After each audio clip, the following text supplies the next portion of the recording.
Good evening. As you can tell by the lack of music in the intro, this is not one of those videos where I'm just going to go flying off the handle and rant on various topics for expressive, nearly comedic purposes, but for this, we're going to be serious again.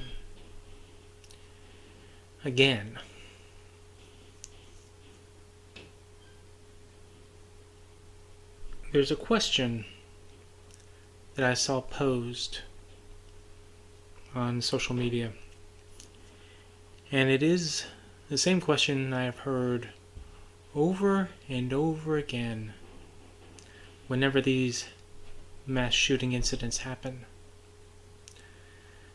Generally directed towards those who say pithy, empty words, but then don't really do anything about it, and actively try to avoid doing things about it, or place blame on other things, and scapegoats, and whatever. The question was, what does it take? And in this particular context, how many children has to die for something to be done about this kind of violence? And I realized the answer to that question. It amazes me how it never came to me before, but it's so simple and yet so brilliant. The answer to the question of how many children, how many people, how many incidents it's going to take for action to be done by these people, they're not counting. They don't care. They'll give you a soundbite. Oh yeah. They'll give you thoughts and prayers. You know, another little epiphany occurred to me about the whole concept of thoughts and prayers. You see how empty the term thoughts and prayers are.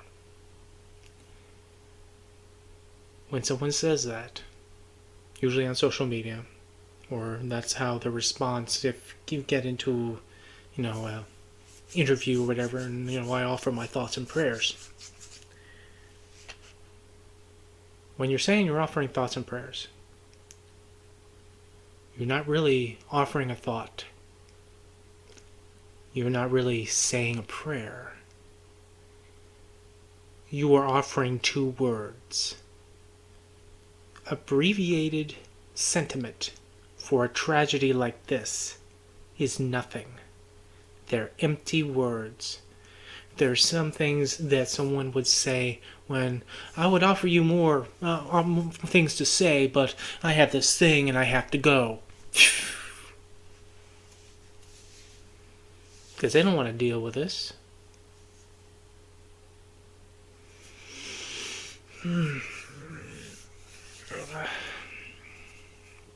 And what do we hear? We hear the various shades of the shameless in how they respond to this. Dr. Ronnie, the doctor who's running for Congress, who was the official doctor that the presidents go when they get their official checkups, and he's the one who famously said that Donald Trump, because of his good genes, could live to see the year 200 of his life. This is what he said with a straight face, as in the official capacity of a physician to the President of the United States. This is stuff that he has to write down and present to people of his medical observation.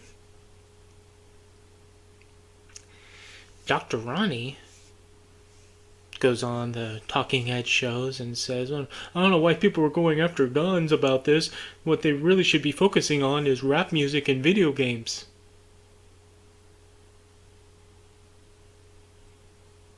I may date myself here, but I don't know. I don't think a CD of Dr. Dre went in there and killed 19 kids and 2 teachers, or shot a grandmother in the face. I don't think a CD can do that. I know. Again, dated myself because it's usually like what, iPods now? Okay, so just throw that. Whatever. And video games. Okay. Yeah. Just whatever. Paul Gosar apparently feels the need to scapegoat all the usual suspects altogether to get his supporters, hopping mad at the usual people that they're supposed to be hopping mad at, namely leftists and undocumented and LGBTQ people. As he had said that this kid was leftist, undocumented, and trans.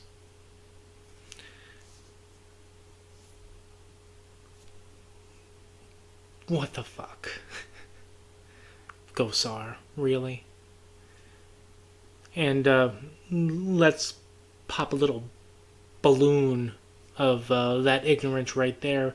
Since this kid legally bought 2 weapons, how could he do that if he was undocumented?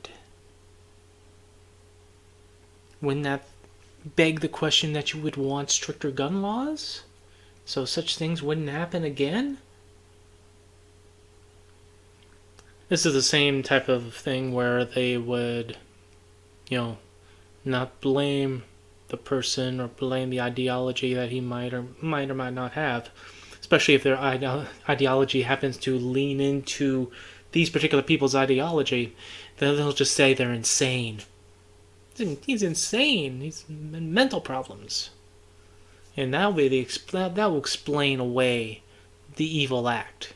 Because it certainly couldn't be the manifesto that he was writing up that, we softball agree with. Ask that from the Buffalo shooter. There's too many goddamn shooters in the last 2 weeks. Have you noticed that?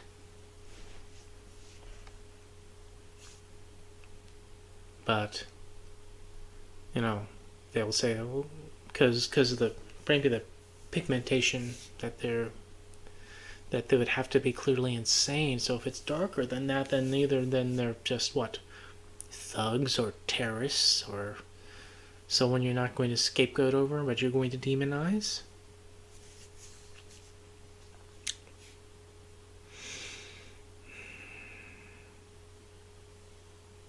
No, you see, that is catering to your own ideology. I mean, it's just like chalking it up to making it, well, some trans kid shot them up. Are we just running off a checklist? Maybe this trans kid on his way to shoot up the school went to a clinic and aborted some babies, or then sent some money to Ukraine, or put a Hunter Biden sticker on his rifle stock. I mean, are you missing a few of these demonizing points here?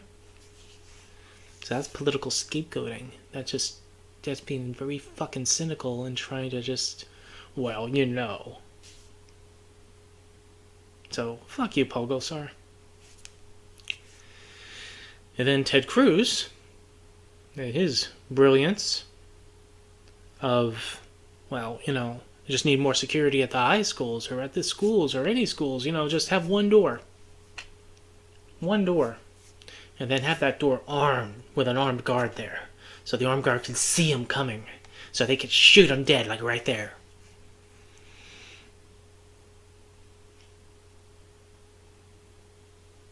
Unless the guys coming with rifles already out that you can see them from a distance, they don't glow in the dark, Ted. And one door? Have you been to a school? I mean, at my age, I vaguely remember my high school years, because that was quite literally another millennia ago, but I seem to recall my school having at least 5 to 6 exits I don't know what he's thinking of what a school looks like these days. Maybe he thinks it's the old 19th century schoolhouse, where it's quite literally one room. So then it justifies having one door because you'd only have, at max, maybe a dozen people inside it. Schools are big. And that's his offering. That is his little tidbit of what he thinks should be done here.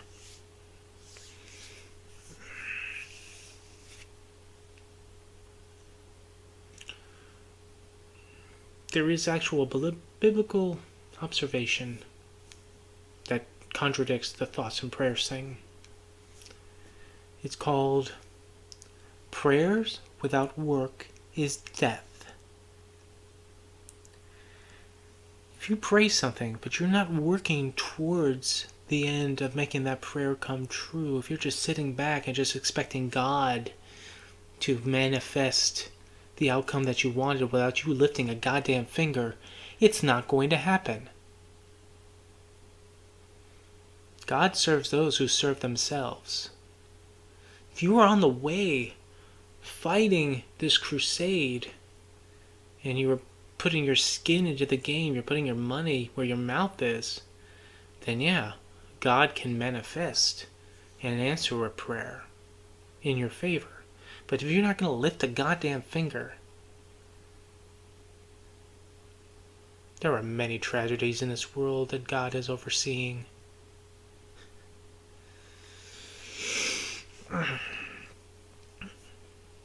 For me, I was trying to formulate how I was going to go about this video about dealing with what happened in Uvalde. And as I said in the opening, despite the questions of what does it take, it is clear that it doesn't matter to these people.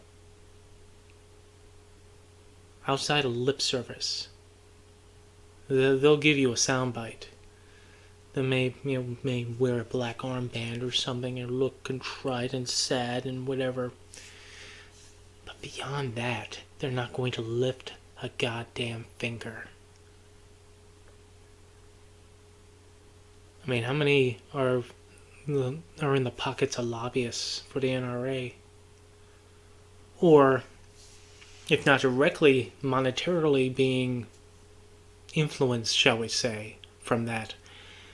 How many are just so concerned about their own voters who are, gun owners? And I'm talking about actual responsible gun owners, because these people don't seem to differentiate. That's not even a word, sorry. They don't compare or contrast the difference between actual responsible gun owners who own a gun or multiple guns, but are responsible with them, take them out only to hunt or to go shooting at a range, or whatever actual, honest to God, good reason to be bringing a gun out anywhere, or even to defend themselves, right? Except for those who feel the need to walk around like weekend G.I. Joe Rambos who need to go to Walmart packing because you never know. The government might be there. Maybe they don't want to piss them off either, so they have to still be all gun-ho themselves. I mean, how many of these congressmen or senators, men and women, their campaign posters is them with a gun, smiling.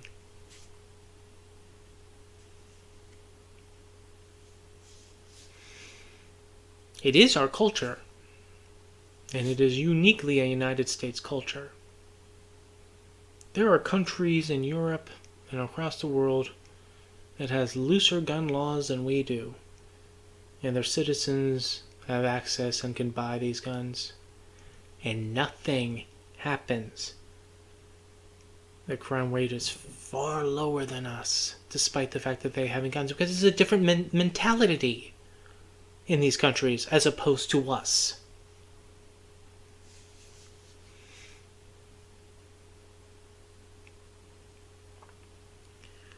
Now, I've laid a lot of stuff on the Republicans on this, and I'm right to do so. I'm going to get a little bit onto the Democratic side here, just for a second. Beto O'Rourke interrupts Greg Abbott in his press conference. Caused a little stir, got one of these guys calling him a sick son bitch, as he lays the blame of that onto them. Now, people call this a political stunt. I can agree with that. I think, in a sense, this is a political stunt. However, I do tend to feel that there is a righteous component to him doing so. Because I remember when he was running for president and the El Paso shooting happened, how personal and how hard left he went. And it probably killed his presidential campaign right there. But he took it personally because he is a resident of El Paso. He knew those neighborhoods. His kids could have been there. So I am willing to believe that this is political grandstanding, but I also happen to believe that it is also from the heart. And sometimes we need to get kicked in our complacency, where we just take these incidents that decades earlier, anything like this happening, this would be a national tragedy that would stop people in their tracks to contemplate. What is wrong? How can we fix this? But now, in the terms of mass shootings at schools, we're way beyond this being something that stops us. If we had just mass shootings at schools in just the single digits, then maybe it would still be shocking and outrageous, and we should do something about it. But now you can go through the long line of schools that got shot up, and the kids and the adults that die from these acts, and the shooters mostly themselves gets killed either by their own hand or by the cops or wherever. Few of them actually, survive long enough to stand trial. And that's just the schools. Shopping centers, obviously, from Buffalo. Movie theater, from the dipshit who thought he was a Joker. I mean, those people who want prayer so bad in school, who, in their own way of trying to express themselves in these type of tragedies, talking about how they need to put Christ back into school, that they need to not separate church and state when it comes to schools. Churches also get shot up.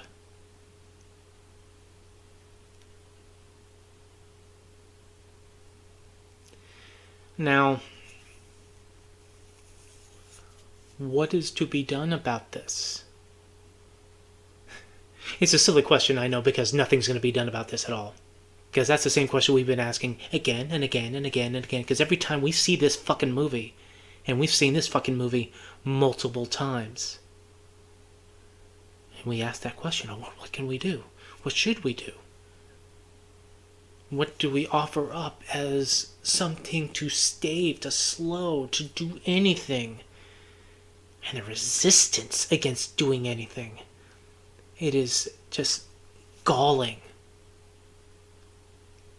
Now, I'm going to stay on target on this particular topic because I could easily conflate this to other issues and say how fucking hypocritical people are. But I'm not going to. Not tonight, at least. And we're just going to stick to this one thing here.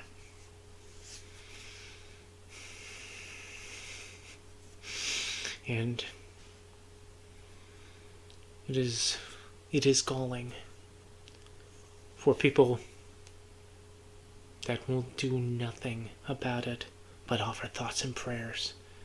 And then just, fingers crossed. So, if you're not going to do anything about guns, what do you offer up? Outside of blaming rap music, blaming video games, probably blaming heavy metal, apparently blaming sexual orientation, gender identity, blaming leftist ideology. Thanks, fucking Paul Gosar. Oh, and then also undocumented, which bullshit. No.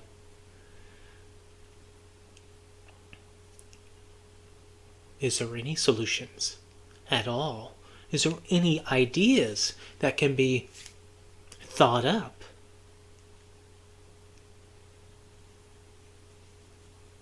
If you want to do nothing about guns, you want to maintain your sacred God-given Second Amendment, and you don't want any type of restrictions at all.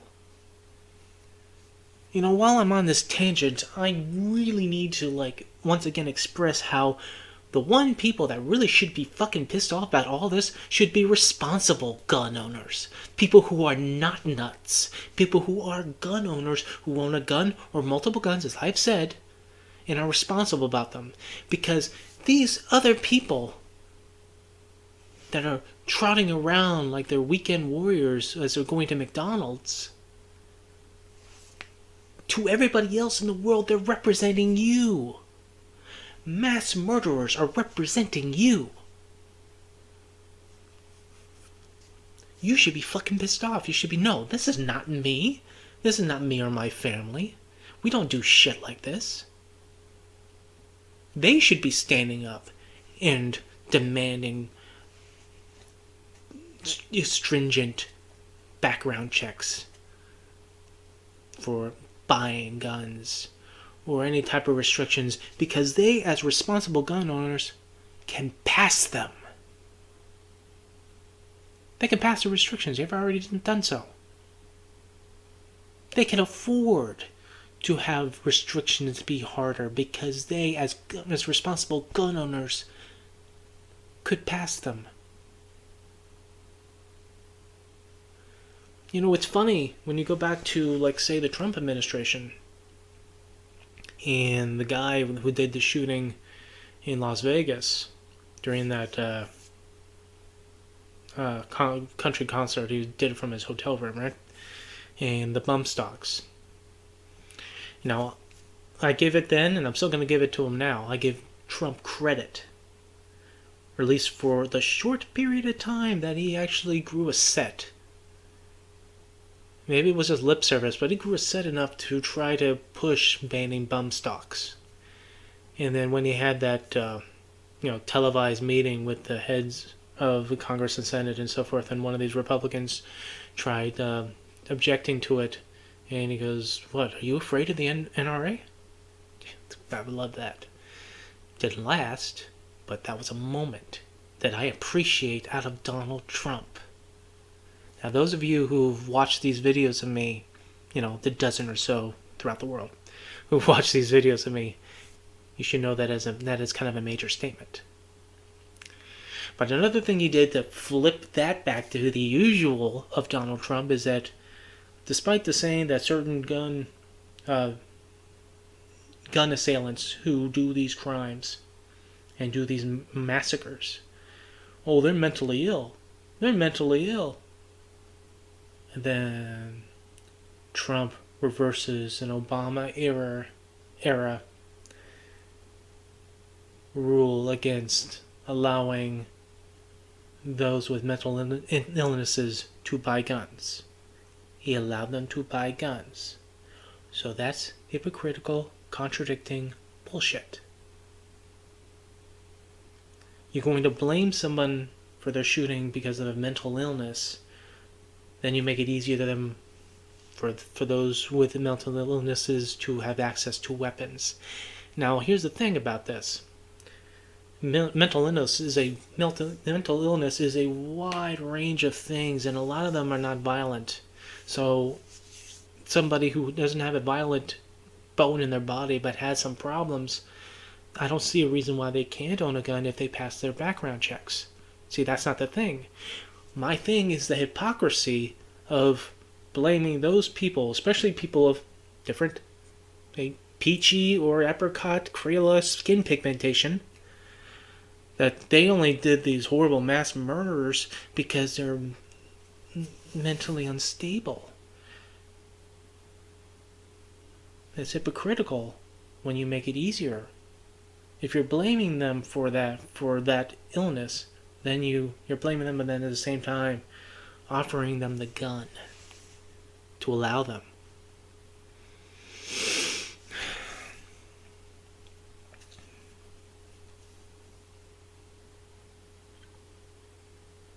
So what do we do?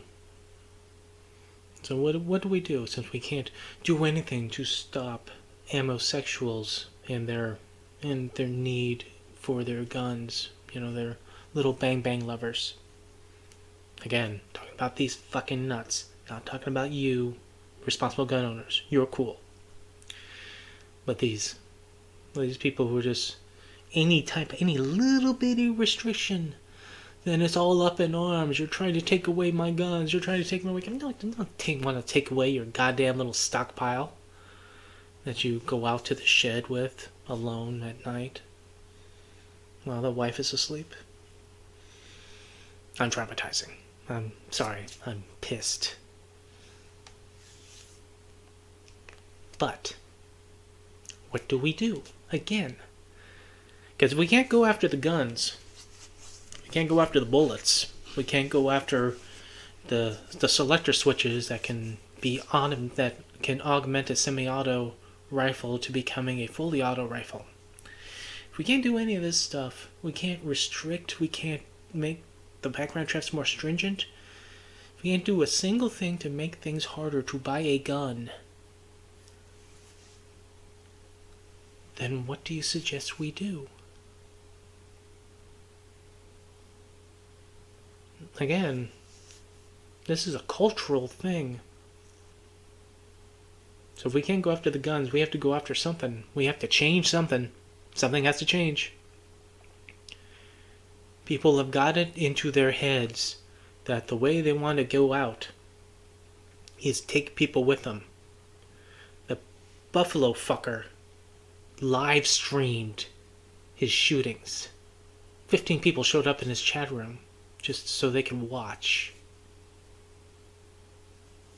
This is a cultural thing that has been happening. It's not something that just happened in the past few years that you can blame it on COVID or you can blame it on one politician or another.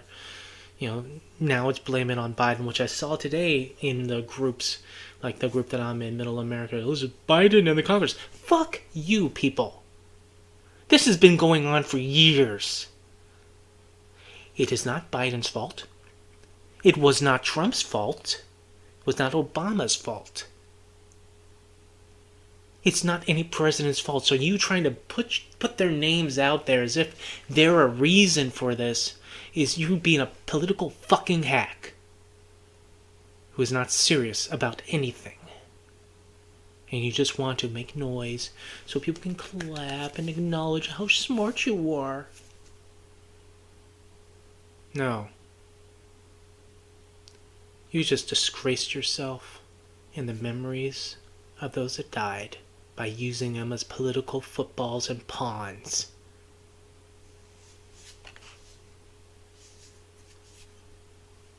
But circle back to my question. What do we do? Maybe an answer would be to tap down on the political rhetoric. Maybe we stop this polarizing hating from one way to the other, demonizing one side, demonizing the other side on any issue. Trying to strive, even in an attempt of it being window dressing, to find the common ground between people. Because, there's a plenty of people that disagree with me on certain issues, and I disagree with them on certain issues, and we can get vicious about it. But we do have common ground. So that viciousness never becomes hate. But no one wants to do that now. So when you offer that to turn down the rhetoric in politics, people don't want to do that. Because politicians don't want to do that. because this is how they garner support and garner money. So for the next campaign, the voters don't want to do that because monkey see, monkey do. You know, they're fanning the flames of the stuff that's going on in my head. Oh, well, I want to keep going because they agree with me.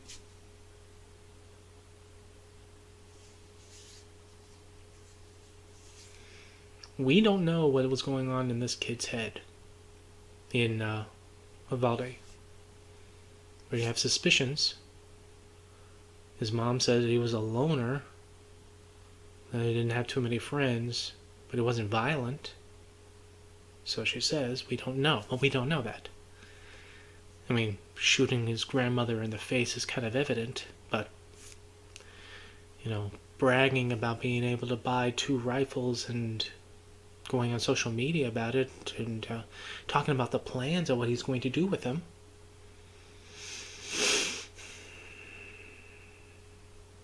See, I don't know what is... It is beyond my range of imagination as to why someone would go and do this. One of the rumors of him being suspected of being transgendered, of him being bullied, and that was a reason. We don't know, and that is a cop-out until we do know. And when people in politics bring this sort of things up, they're not bringing it up as kind of an explanation, they're bringing it up as a label. So the next time an issue comes up that involves someone or someones who are transgendered, and they go, oh, well, remember that kid? Fuck you. Again, disgracing the dead by using them as political pawns.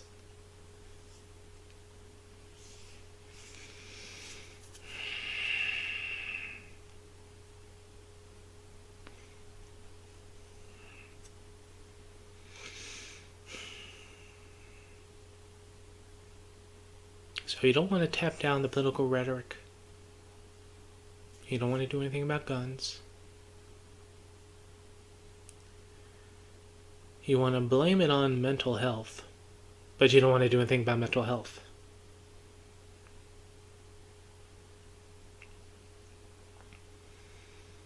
You just want to coast until everyone sort of forgets about it. Until the next atrocity happens in the world or in the country. Something else that can come along and get this little, inappropriate incident out of page 1 so that you don't have to run away from reporters and try to go through a locked door as one of these jackhole politicians did when they're being questioned about the shooting.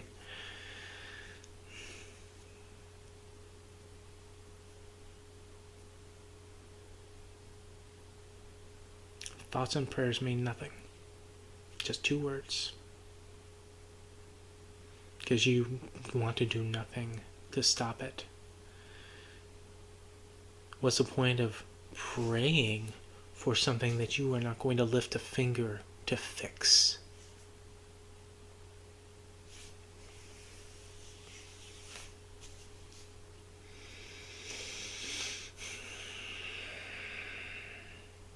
Maybe we will get details in the next couple of days, weeks, of what was going on in this kid. If he was indeed bullied and this is just like a snapping, or just something got into his head, or it's just the climate of our time that, there's so many factors that can go into things. It could be politics, could be something at home, could be at the school, could be the sign of the times. It would be awful if this sort of bullshit, this horrible actions in certain segments of under the radar, dark web bullshit find this shit cool.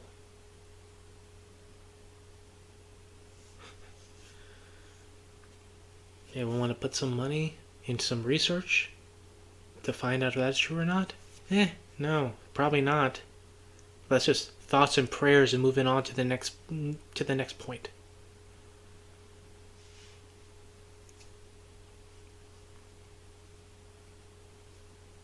I went after Parkland.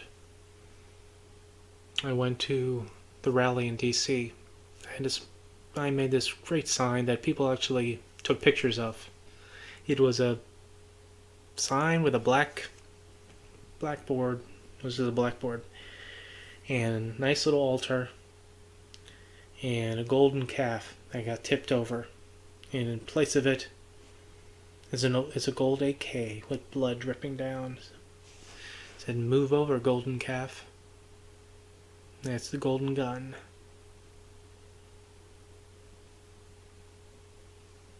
Pandora's box has been opened years and years ago. If we stopped manufacturing guns, if we stopped selling guns cold,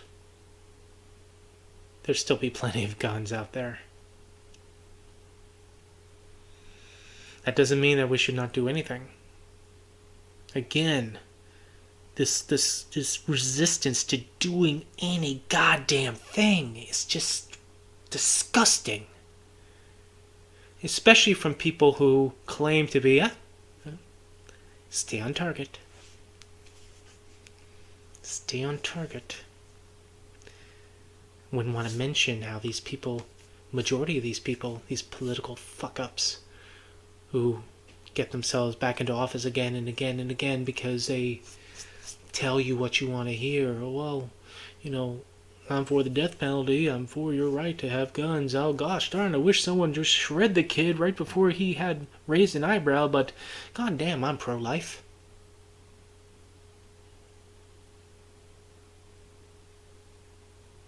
No, you're not.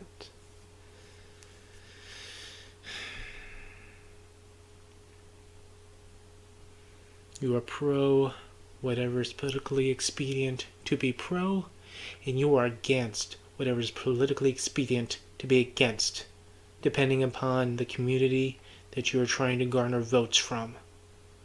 The end.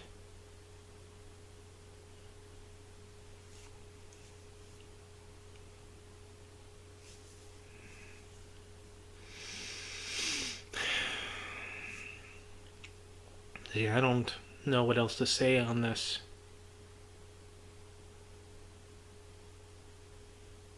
I remember crying over Parkland.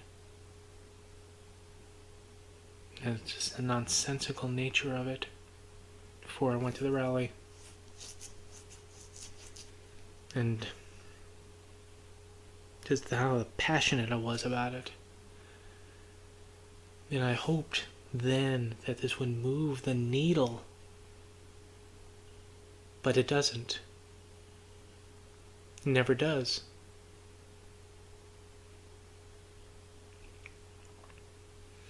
Outside of lip service, no one cares.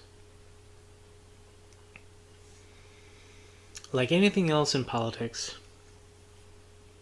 any major issue of the day, that if it doesn't affect them directly or nearly affect them, like say if it was happening in their neighborhood or a neighborhood they once lived that could be anywhere close to their children, then maybe it would be beyond lip service and beyond political machinations.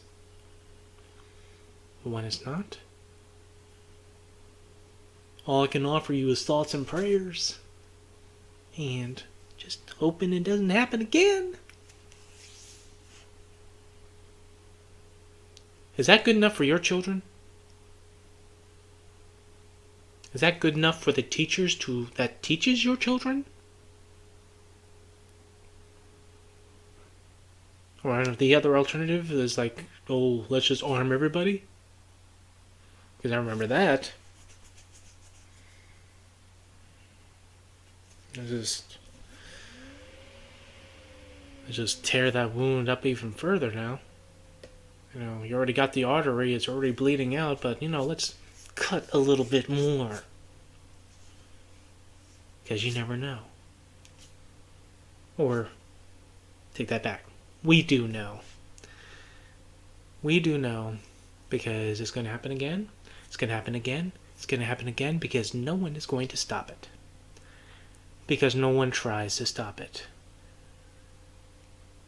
Those who do try or attempt even the most mildest of restrictions, just slap that away by those who claim to be pro-life, for the sanctity of life.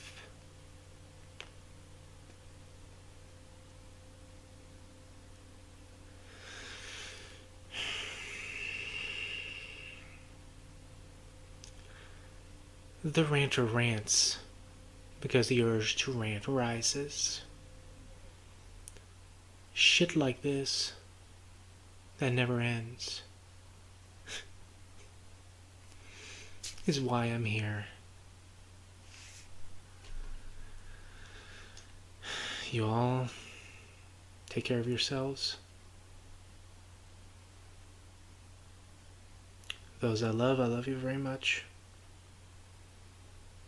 The rest of you I barely tolerate. Have a better night than our morning.